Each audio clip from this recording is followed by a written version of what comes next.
All right. Welcome back to the Forfeit Fatherhood podcast, a podcast for fathers by fathers, where we talk about the four pillars of fatherhood, which are faith, family, finance, and fitness.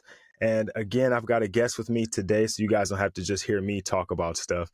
You get to hear somebody else's experience. And as always, I think these guest episodes always kind of provide another level of information because it's coming from someone else's experience and not just stuff that I've researched. So I'm excited to have him on. My guest today is Rob Rohde, the single father coach. Rob, just tell us a little bit about yourself. Hi, Rod. Thank you for having me. First of all, I'm excited to be here. So my name is Rob Rohde, and I am a single father coach. And, like so many of us, I guess, there is a personal story behind how we got here. But just to tell you a little bit about myself, I am a single father, and I am a single father of 5 daughters. And I am now actually solo father of those 5 daughters. And so that is kind of my family situation. My background is that I have spent over 25 years working in healthcare. And I have worked as a respiratory therapist at children's hospitals and done some flight respiratory, some flight medical care, and some bedside care, and some management and leadership. And I just recently, I guess you will say, retired from that, and I'm now working full time within my coaching and course creation business. And so my business is called The Business of Being Dad, and it also is under my name, Rob Rohde.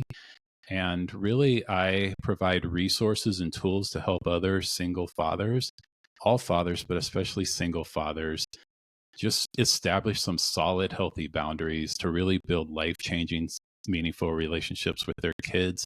And we're really striving after creating a legacy that extends beyond your career and your bank account.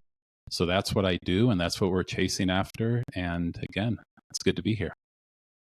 Yeah, it's good to have you, man. It's always nice. Like I said, we have guests on because everyone has these different experiences, and I think it's one of the things that we miss out on as maybe even as just as men is we don't share with each other enough of the like below surface level stuff, right? Like just fatherhood in general is there's a whole lot there. And I can imagine as a single father, there's even more, right? And that probably for a lot of guys is like this whole lone wolf mentality of I can take care of it and I can do it all on my own. Even more so kind of take on that persona because I'm really doing it all on my own. Um, but I know that guys are probably having tons of questions and guys that are reaching out looking for help.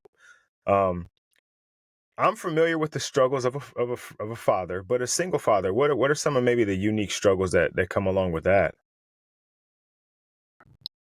Well, I think some of the unique struggles are, well, some of the struggles are going to be the same, right? I mean, there are going to be the struggles with identity and where you really receive your value from, and where you tend to find your sense of purpose. And you talked about work-life harmony and work-life balance, and that's a huge struggle for all dads. But I will say for single fathers, stepping into that place where they move from being a co-parent to a solo parent during that period of time when the kids are with them in most situations.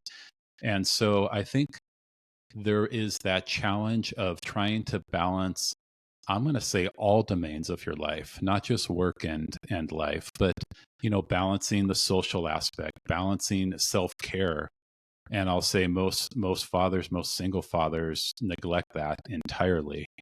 And so I think that there's also these feelings of loneliness and isolation that might be unique. Excuse me. I apologize for that. But I think No worries. I think that there are feelings of isolation and loneliness that might be unique to, or more pronounced in, single fathers, because you go from having not only this partner that's with you, but you go from having like this group of friends that you've become friends with as a couple. And a lot of those friends kind of disappear and go away once you get a divorce. And you also go from having your kids in your house with you 100% of the time to only half that time. And you have split weekends and split holidays and all of those situations where you tend to find yourself having a lot more time alone. And as you mentioned, fathers, I will say men in general, tend to struggle. This is a little bit of a stereotype, a little bit of a generalization, but tend to not step into having deep, meaningful relationships with other men and or with other people. And that starts when we're young. And if I am raising daughters, and but I had stepsons at one point in my journey, and you ask them a question and they're going to give you a 1 or 2 word answer, and that says like 7, 8, 9 year olds, where I ask Hmm. my daughters a short little question and they'll be talking for 15 minutes, and it's just comes, they want to tell you everything going on in their life. And and so it's kind of just something that we man, I apologize, but it's something that we have from the beginning. And so I think not having that community of other men to lean on is a big struggle that a lot of dads face early on. And then I think just the last piece is just that kind of feeling of overwhelm with all of the additional responsibilities you have to take on.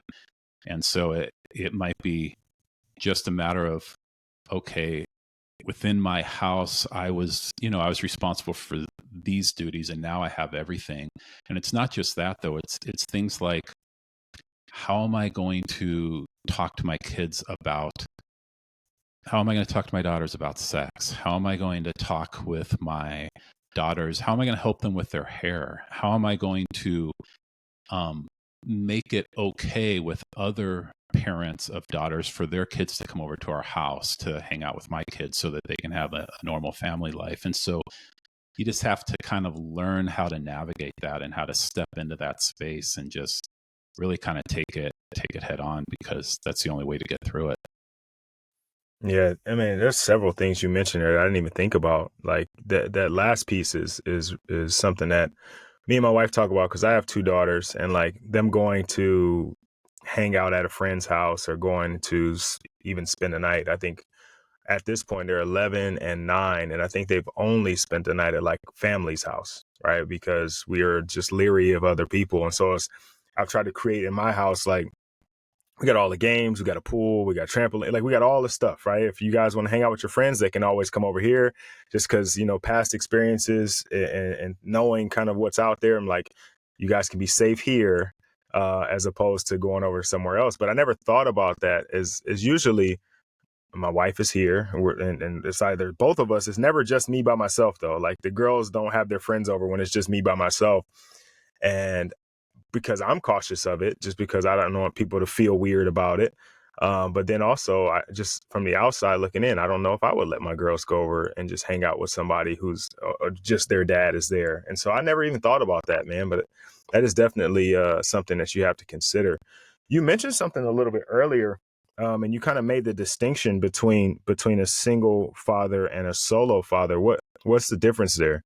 You mean for myself personally, my story, or? Well, well, maybe both. I think you can probably start with your story, and I think that might answer the question for me.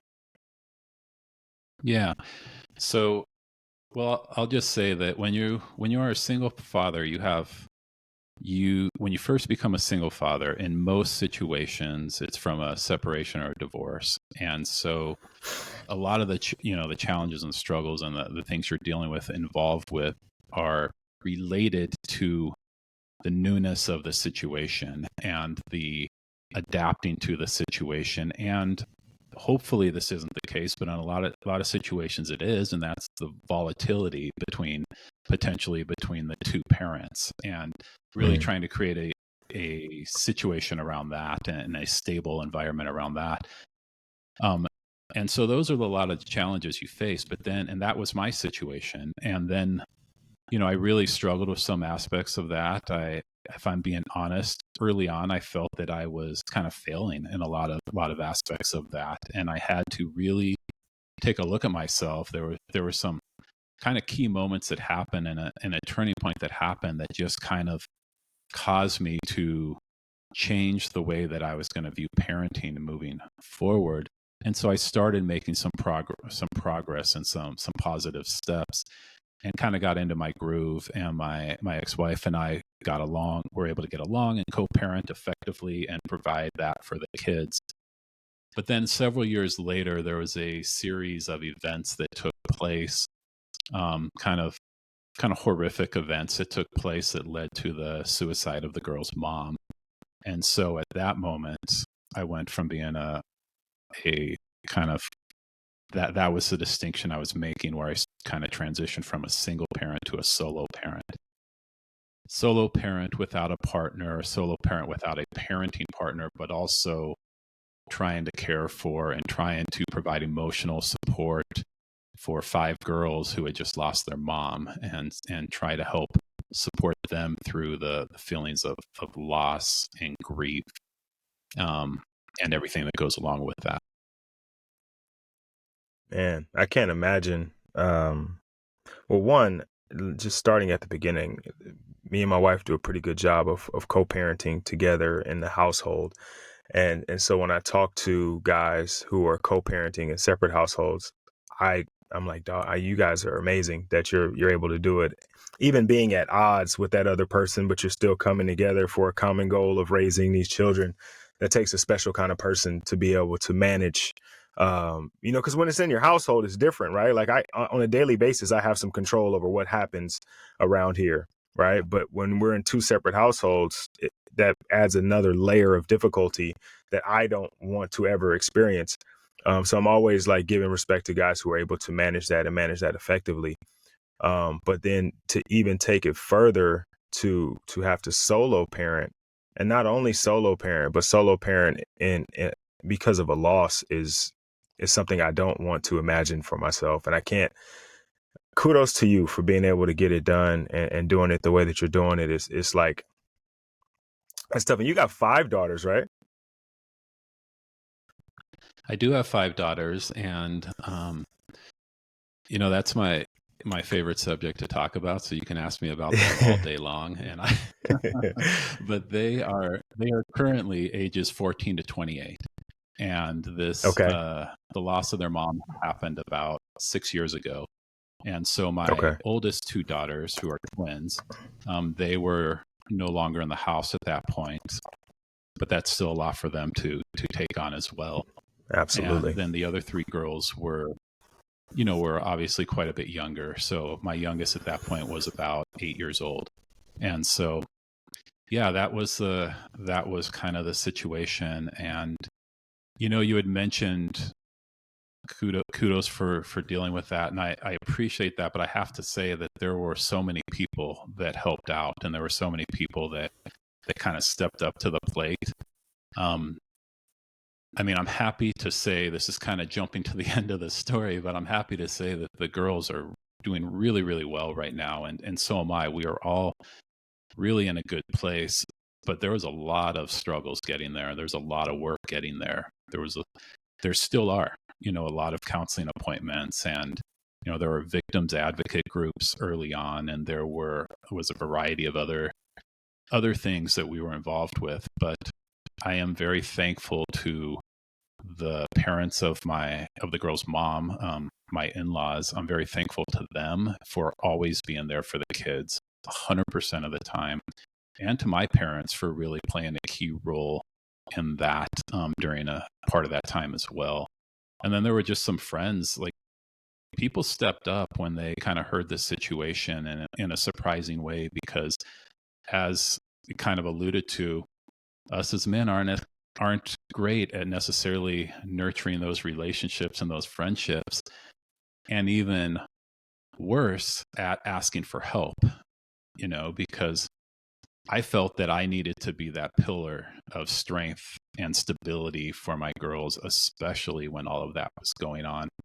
And for whatever reason, as wrong as I know that this is now, I felt that part of that was not focusing on myself at all, and just focusing on them and their well-being.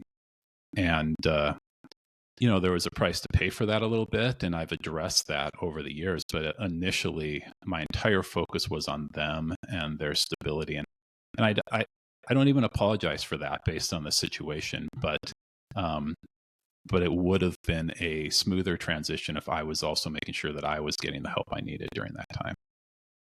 Yeah, yeah.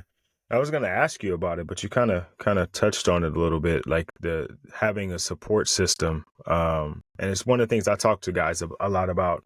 Is having a community or a support system or a group of people that you can kind of lean on or even bounce ideas off of or just ask questions. I think we don't have enough of that, but I think is super necessary. Now, obviously, yours came because of tragedy. But the importance of having a group of people that would come to your aid and want to help you is super, super important. And it doesn't have to be to because of such dire situations, right? Like you should, fellas, if you're listening, right? You should be cultivating a group of people that are willing to and want to support you. Just like you go to the gym and you got your gym partner that's going to spot you when you're lifting some heavier weights.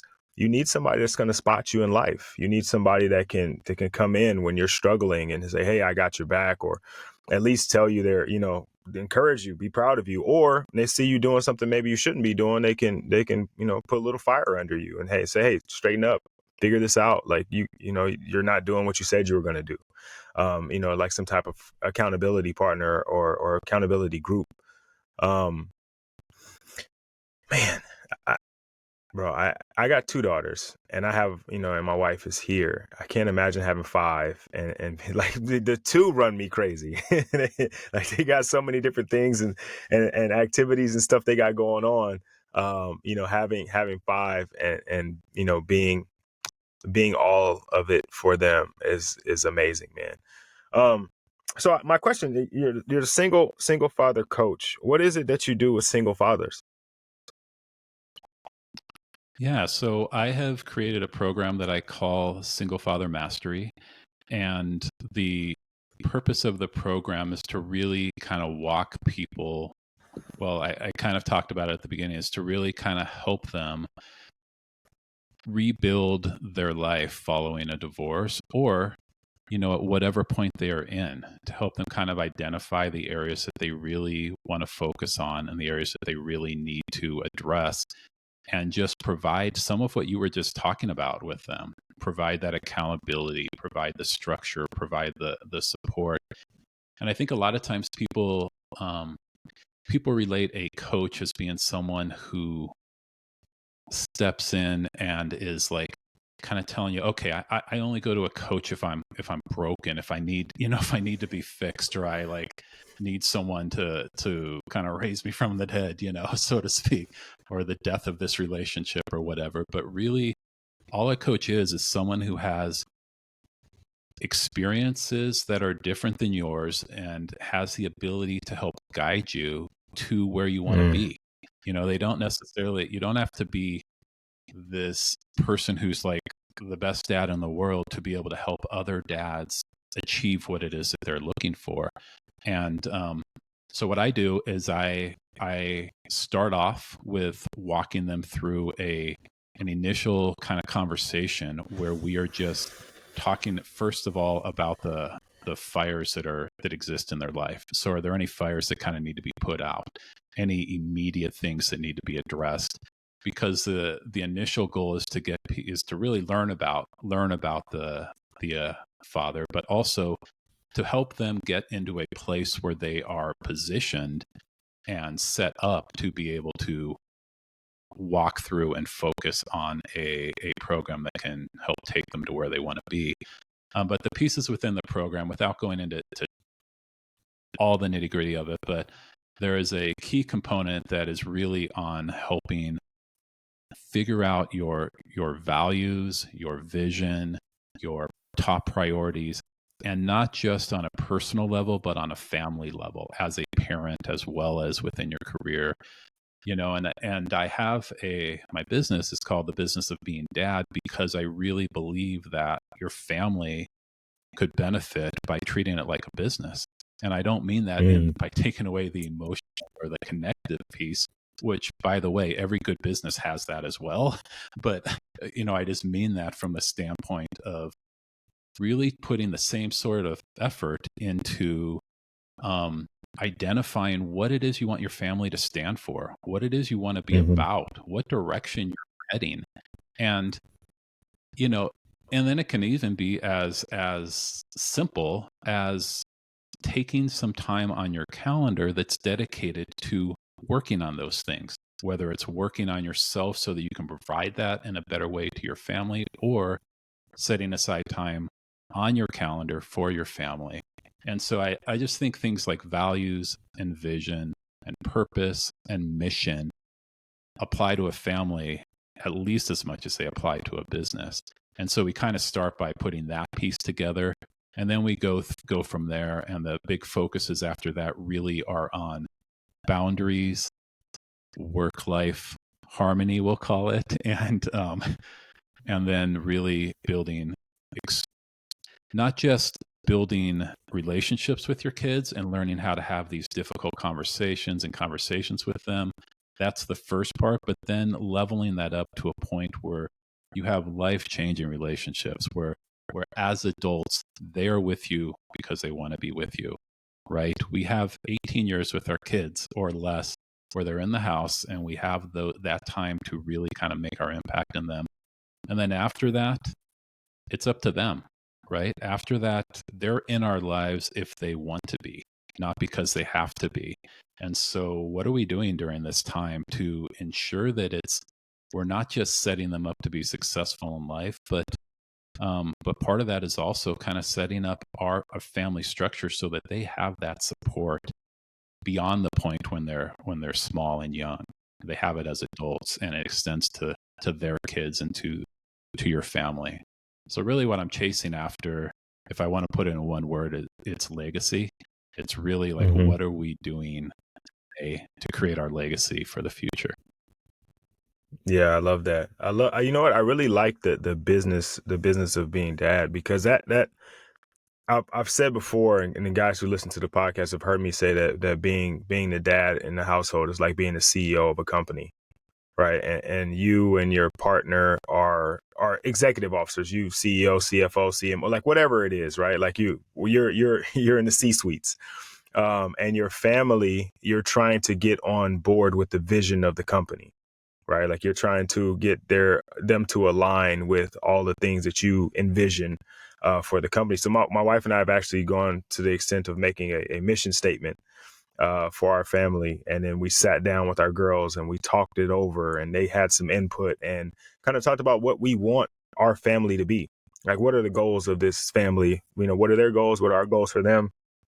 Kind of putting it all together, and we allow them as members of this company to have input on things that are going on to an extent, right? Like the CEO is still going to make the final decision, but we'd like to take a company poll and kind of hear what the employees have to say. um, but we try to, as much as we can, or as much as makes sense, kind of treat this somewhat like a business, because I think that for me, for my wife, it makes sense to do it that way. And maybe not for everybody's situation, if you're not, if you don't really understand how businesses work and all that kind of stuff. But it is very similar. There's some similarities. Like if you read business books or books on leadership, like it's very, very similar, right? Like you mentioned it too. The emotional piece is there in business too. Like companies that have cult like followings of their employees that like really love the company and would do everything or anything for it. It's because there's an emotional connection to the business. They're not just going there to get a paycheck. Like they feel like the employees that work there with them is family, and because they've created a culture. And these are all the things that you want to do in your household, right? And then you mentioned, the amount of time you have with them.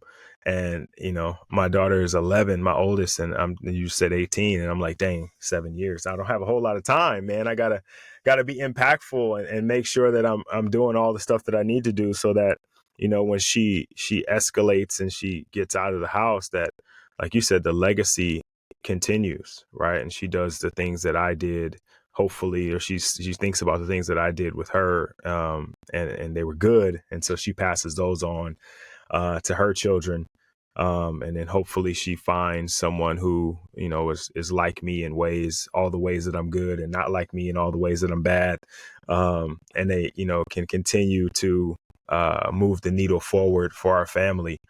And I think that should be the goal for everyone, right? Like I think a lot of times we think about legacy and we talk about the things, the stuff, right? Like what kind of things can we leave to our kids? Is it, bank accounts or houses or real estate, which is all great things to leave behind, but I think your legacy is beyond those things. It's the intangibles. It's, the memories.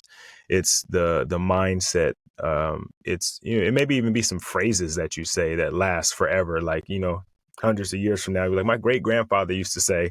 And it's just because it was so impactful. And I think that, the work that you're doing with especially with single fathers, but really any father, um, is great, because that is something that is super important. That legacy that we leave, or that we that comes beyond us or behind us, is impactful work. Yeah. Thank you. I appreciate that. And I just want to say real quick, the things that you were mentioning that you're doing, you and your wife are doing with your family are fantastic. I love that.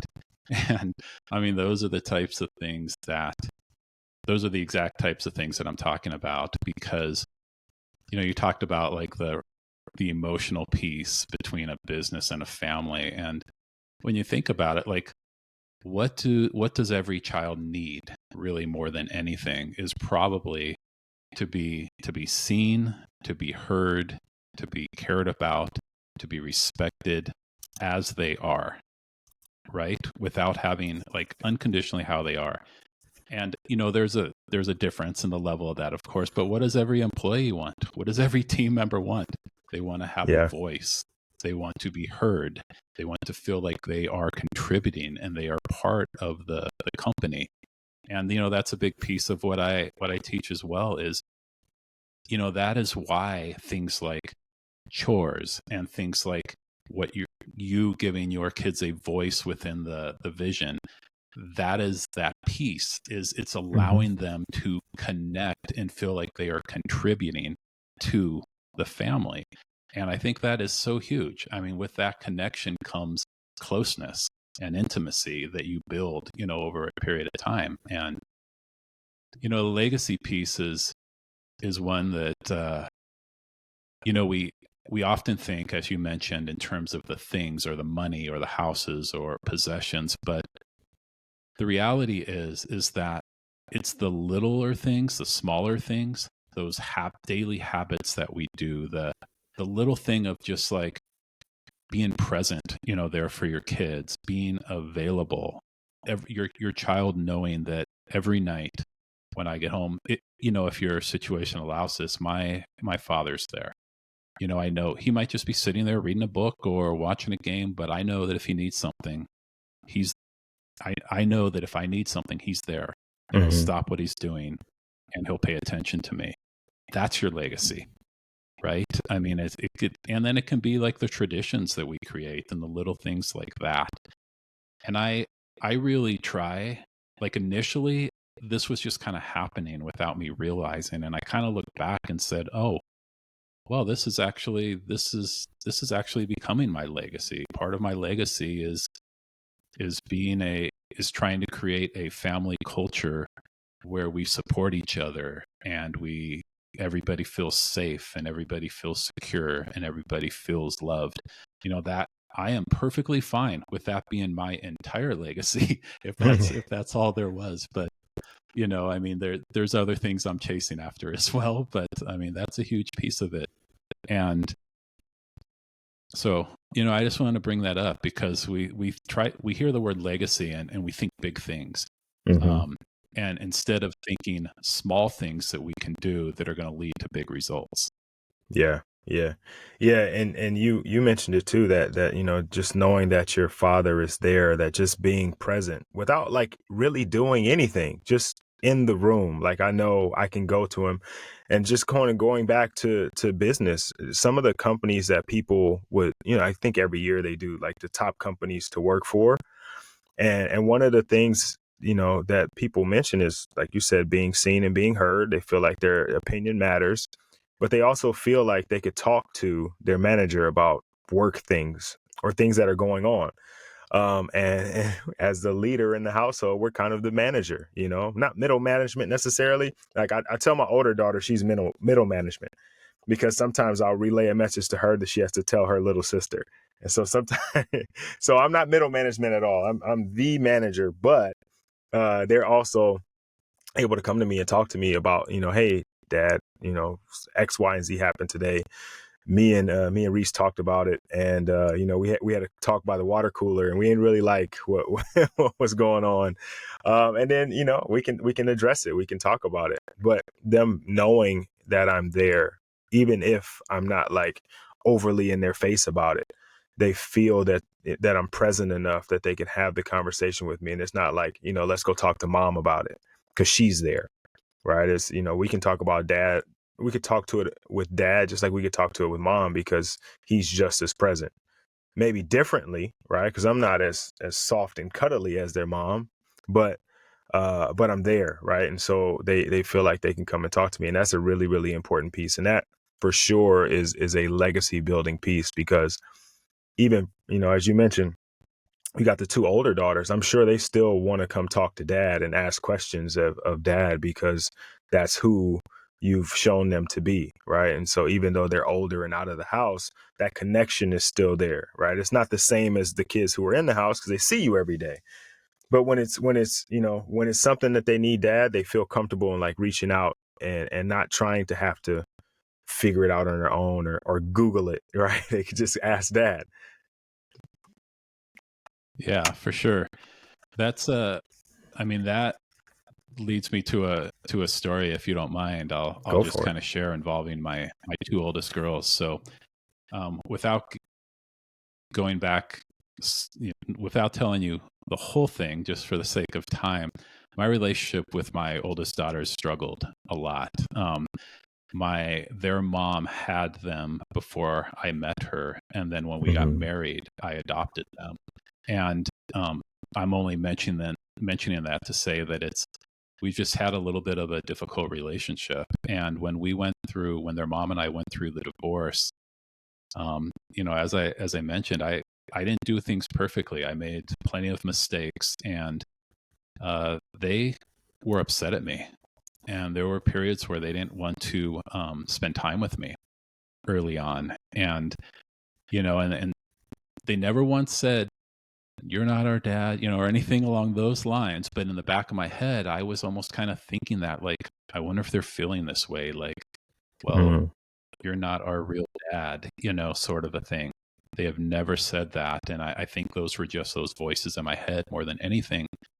But there was this moment where I went to pick up my kids and I pulled up in their mom's driveway for my parenting time, and the older girls refused to come out, and they refused to come over to my house during that period of time. And that affected me a lot. But in retrospect, that decision my daughters made, for whatever drove that decision, it changed my life forever. And it Mm-hmm. really was one of the best things that happened to me over time, because I went through this. I was sitting in this place of blame and feeling like I was a victim and making excuses, and, you know, feeling like, well, their mom's probably saying all these bad things about me, or, you know, they just don't understand where I'm coming from. And I had all these reasons why other people should be acting differently, or why, you know, all of these things in life are happening to me. Mm-hmm. Um, and then I ended up having kind of this life-changing moment where I was just sitting alone in my house staring at a mirror, and I was just mad at myself. I was talking out loud in a quiet house with just me and the mirror, and I was basically like yelling at myself and kind of ridiculing myself. And I finally just said, you know, this is not the end of my story. This cannot be how I am remembered as a father. This cannot be the end of my relationship with my daughters. And I go back to this phrase that I had heard on a podcast where they uttered this phrase: how has your leadership contributed to this result? And I internalized that and reframed that into parenting. And I asked myself, in that moment, I was finally ready to kind of take ownership. And I asked myself, Rob, how has your leadership, how has your parenting led to this fractured relationship with your daughters? And that was just this moment where my heart just kind of broke. Mm-hmm. And it forced me to realize the role that I played and the mistakes that I made in my relationship, in my marriage, and in my relationship with my daughters. But it also catalyzed this transformation in me and this change in me where I started with taking ownership of my life. And that's that was the beginning of my growth and the beginning of me kind of heading in a different direction and moving from a place of being a victim where all of these things were happening to me to a place of being an empowered man who has full control over my future and my life. And so that was a big moment for me. And I'm sharing all that to say I'm still working on my relationship with my daughters today, but they come over because they want to come over, not because they have to. Whenever I invite them, they come over, we text, and stuff. But I will say that I feel like there is an opportunity to improve that relationship further. And that is a real point that I am trying to focus on, over these next few years, because I love them a ton and I know they love me, but I feel like, um, that there's still room to kind of grow within that relationship. Yeah, yeah. So what I hear you talking about is that idea of extreme ownership, right? That idea of like nothing is happening to me, it's happening for me. And I was just talking to somebody about this the other day, kind of talking about, and we get this a lot, right? Like when people are separating and divorcing, it's obviously a bitter time, and guys tend to get the short end of the stick when it comes to family courts and all those things.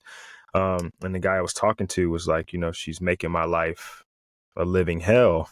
And granted, it from the sounds of it, it sounds like a living hell, no doubt.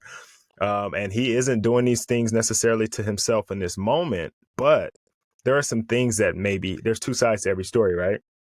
There are some things leading up to this moment that maybe, if we take accountability for, we're no longer the victim of.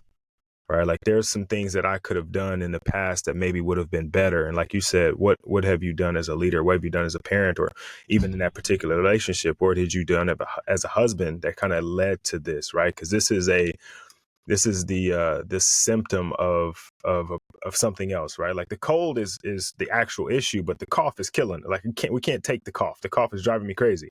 But the cold is the real problem, right? And we're now looking at the cough and getting cough drops and trying to solve that problem, but that's not the real issue. The real issue is the cold, and we got to fix that. And so I think a lot of times if we can accept ownership for all the things that are going on, it gives us the opportunity to, like you said, be empowered. I'm in control of my situation. I am the master of my fate, the captain of my soul. Like I am the one that can make this change, as opposed to, crying out, why me? Right. You can kind of stand up proudly and say, I'm taking this head on and I'm going to make the change myself. So that's encouraging to hear, because I know a lot of guys that I talk to and a lot of guys listen to the podcast are struggling with that, right? Struggling with, taking ownership for stuff that they aren't doing. Like I'm not trying to make my life a living hell, but it's happening. And I think you can't effectively change it until you take control of uh why it's happening, I guess. Yeah, absolutely.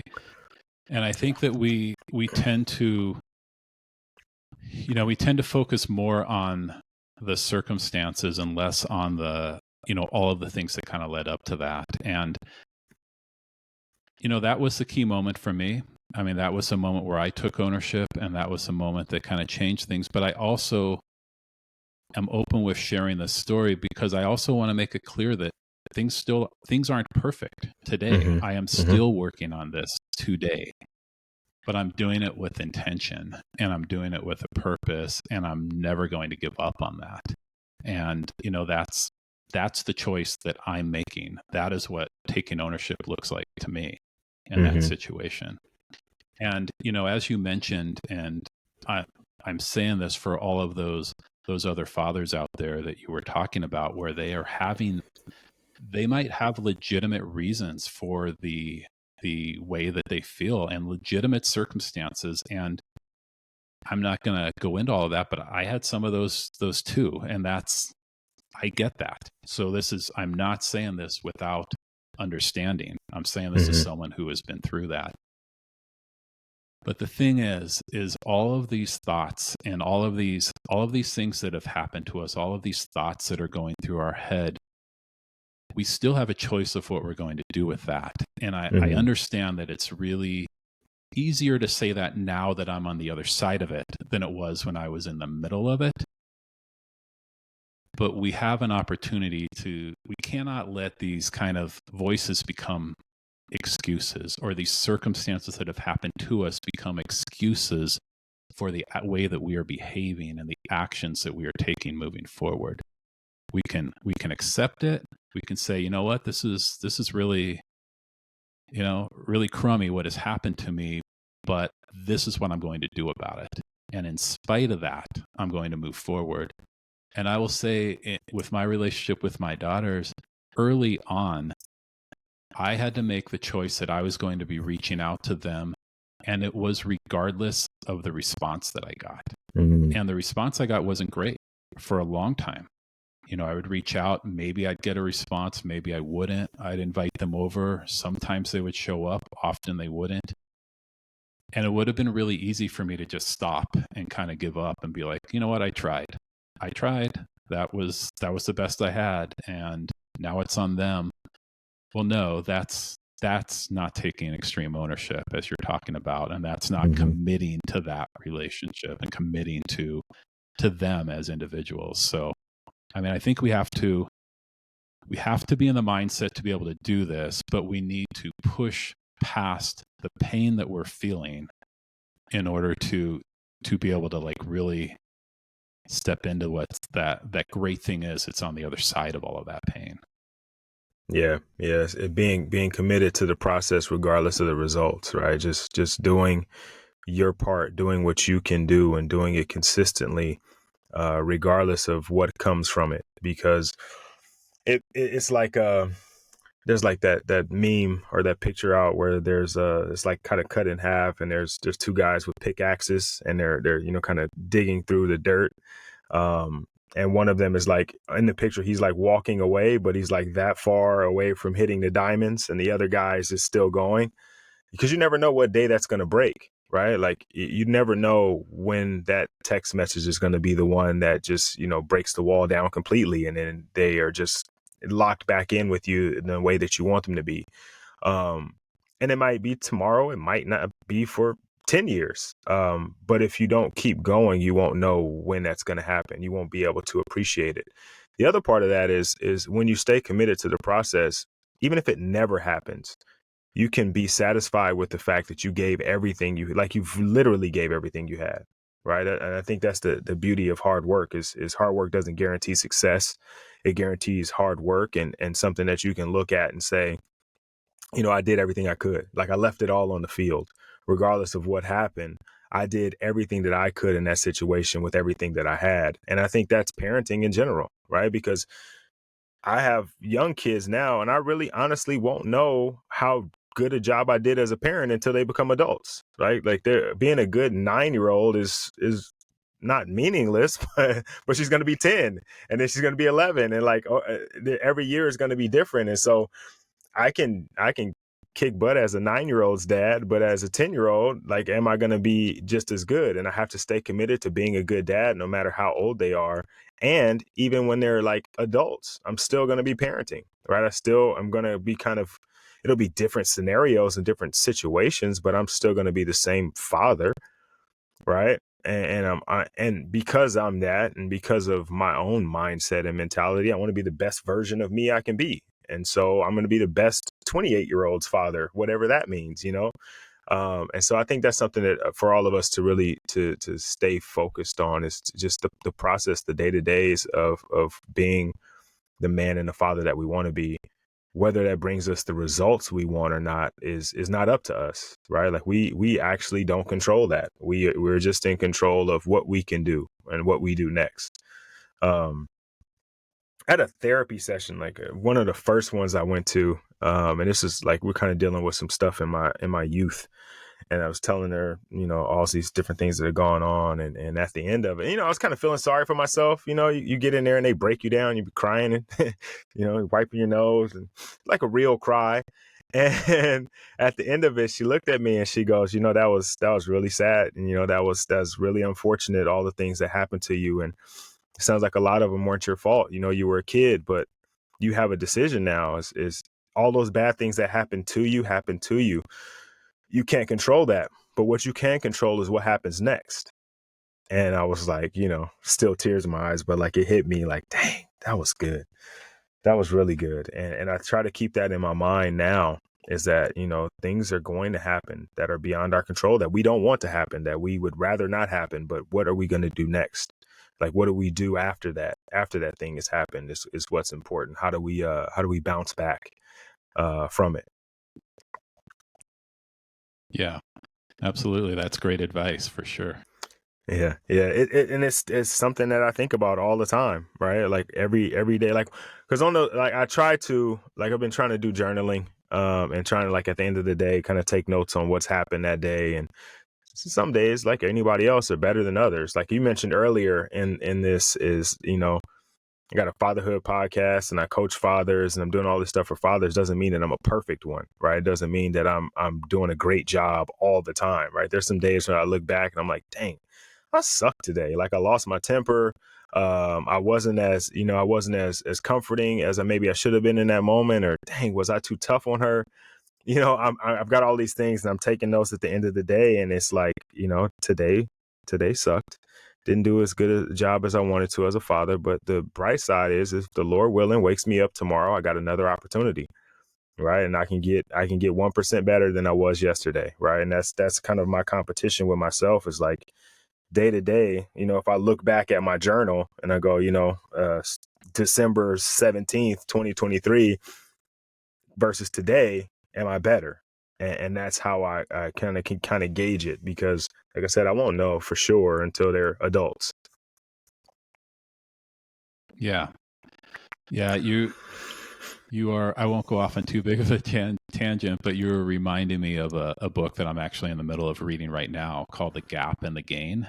I don't know if you're familiar with that, but No. it is basically talking about measuring your success based on your progress versus how far you are away from your goal.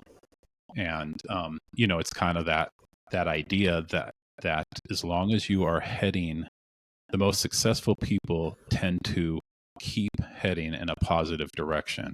That it's not about like crushing that goal exactly in the time frame that you wanted, or reaching every goal perfectly. It's about how much better are you right now than where you were previously. And so Hmm. if you choose to measure the gain instead of the gap, it just creates this different attitude in you, and it keeps you motivated to keep moving forward. Yeah, yeah. And I think that's an important part. And you mentioned something else I want to go back to, but I think that's an important thing that we have to think about or remember as fathers and as just men, just human beings in general, is sometimes we do have to stop and appreciate how far we've come, right? Because we kind of live this life of striving, of always, pushing forward, and guys are struggling, and it's always a keep going, guys, or keep struggling, or keep pushing forward. But if we can look back at where we were to where we are right now, that might be the motivation to keep moving forward. Like, man, look how far I've come. And that reminds me of I don't know if you've got younger girls, so maybe you've seen it, Moana, where she's like they're talking about the line where the sky meets the sea, the horizon, right? Like it calls you, and you're kind of always moving towards it.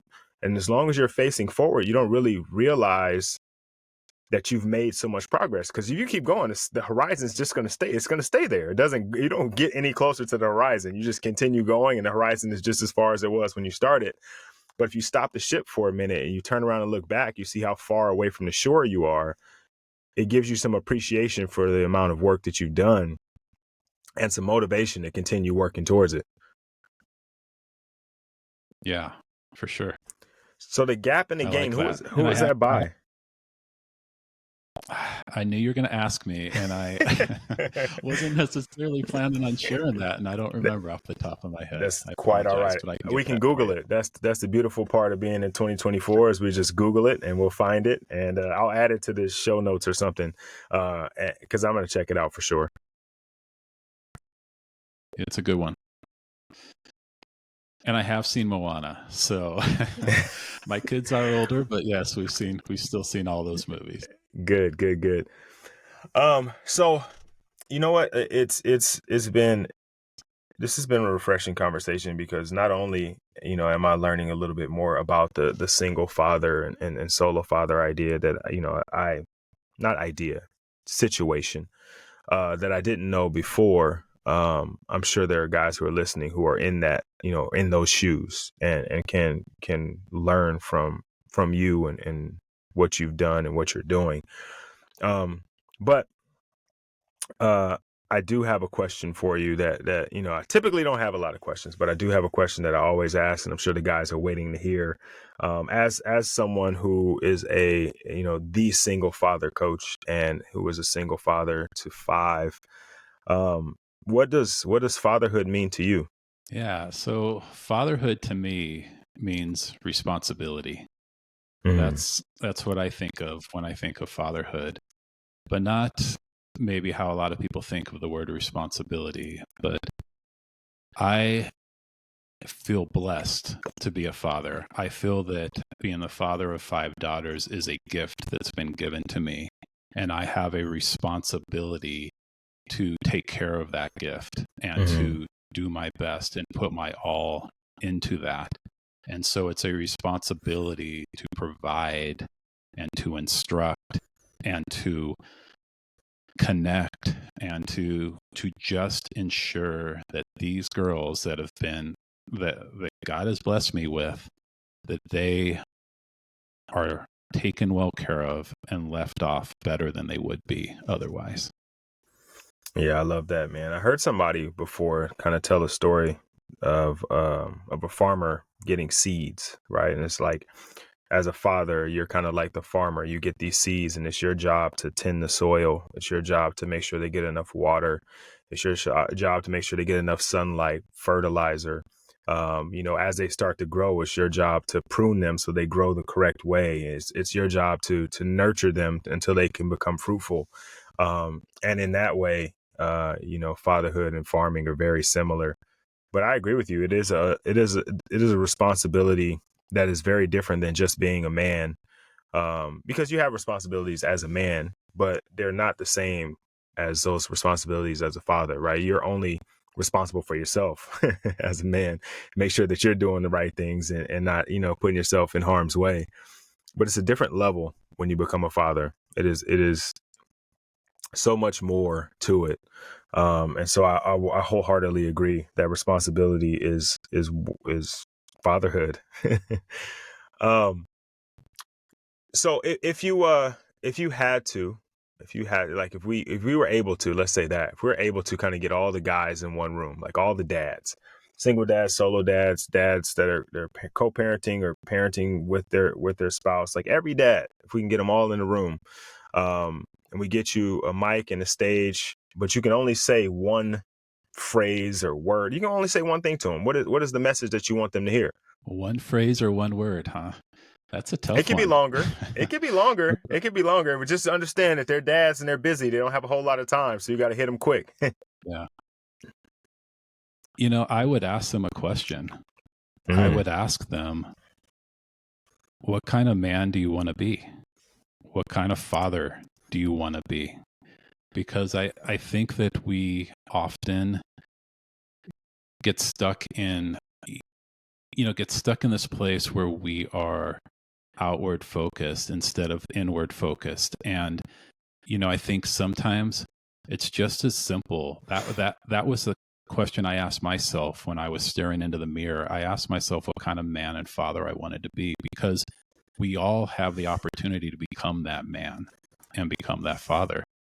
But we need to be intentional with our choices moving forward, and we need to be committed to becoming that type of man and that type of father. I like that. You know what? That's the first time someone's asked a question in that position, and I think that that definitely puts a lot of responsibility on the gentleman that you're talking to. But then, as you mentioned, it's an internal thing, right? I think a lot of times we talk about how we show up in the world, and how we're focused on that outward experience or how the world experiences us. But in reality, the better things are on the inside, the better they show up on the outside. And so I love that you asked the question there, and that's really good. I like that. I like that because that's something I got to ask myself, right? I ask myself often is who or what kind of man do I want to be, and that helps as like a guiding principle or guiding light for me. Okay, that was. I mean, you hit that one out of the park. You know what? We'll bring you back, and we'll get you another room, a little more intimate, smaller setting. The crowd isn't as big, but just as important, or actually maybe more important. Not even maybe, definitely more important. And in this room, there's a smaller stage, and you've got a handheld mic.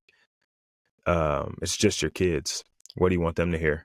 Wow. So this question is so much more personal, but I will say that I honestly, this feels like a cop out, but I honestly feel that I have shared with my kids the things that I want them to hear. So I guess the only thing that I would say in that moment is thank you, because I feel that I am in the place that I am at, and my family is in the place that we are at only partially due to the things that I have done. But the other piece is their willingness to buy into those ideas and their commitment and, you know, all of the things that they have taught me during this process as well. And so I would say thank you. Thank you for being the people that you are. Thank you for being transparent. Thank you for being authentic. Thank you for being advocates for people who have less than you and for people who are being picked on. Thank you for being the people that you are. Thank you. I love that, man. That's not a cop out at all. I think being thankful or showing gratitude is one of the best things that you can do. It like accepting ownership of things that happen to you, um, is empowering, right? It definitely sets you up to be better off in the long run. And so having that gratitude and thanking them for being the people that they are and for helping you become the man that you are is just as important as telling them how much you love them. And I think because you've done that and you would tell them thank you, I think that means that you're doing all the things right, right? Or doing all, not always right, but doing all the things with the right intentions the right way, right? So hey man, that's you're batting 1,000 right now. You're batting 1,000. We should stop the questions now, then, probably. Yeah, this is a good point. This is a good point to stop. You know what? If guys, speaking of questions, if guys have questions or you know they're wanting to reach out to you, what would be the best way for them to do that? I think the easiest way to get a hold of me is to check out my podcast, which is called The Business of Being Dad. I release episodes every Tuesday, and it is on all of the streaming platforms. But if you go to the description of any of the episodes, there are links to be able to check out my website or to send me an email or to get into contact with me a variety of ways.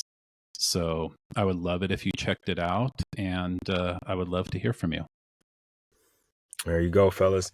So I'm sure there's going to be questions, right? I'm sure that guys are wanting to get to know a little bit more about the program, you know, single father mastery and kind of figuring out how they can become the best single father they are. But even for you guys that are not single fathers, I think there's something to be gained there. I think the more resources in fatherhood we have, the better equipped we are. It's like a toolbox, right? The more tools we have, the more effective we can be as leaders, as builders, as men, and as fathers. So make sure you check out the podcast. Make sure you reach out. If nothing else, just say, hey, you know, I heard you on the Forfeit Fatherhood podcast. Just wanted to reach out and say I loved it. Thank you for sharing all that good stuff. Right. Um, before we go, did you have anything you want to leave the fellas with? That was a question, but it wasn't intentional. You can, you've already left more than enough value. So if you want to tap out on that one, you can.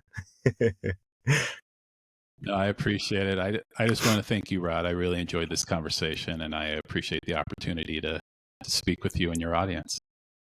Yeah, thank you. As always, I'm always really appreciative of guys taking the time out of their life, because I understand how valuable time is. So I appreciate you taking the time out of your day to spend some time with us, to share your story and to share your mission, and as well to just kind of help encourage and support fathers and fatherhood. I think the more we get doing that, the better the world can be, because there's better men and better fathers leading us. So thank you again, man. I really appreciate it, and we'll talk to you soon. Sounds great. Thank you. All right.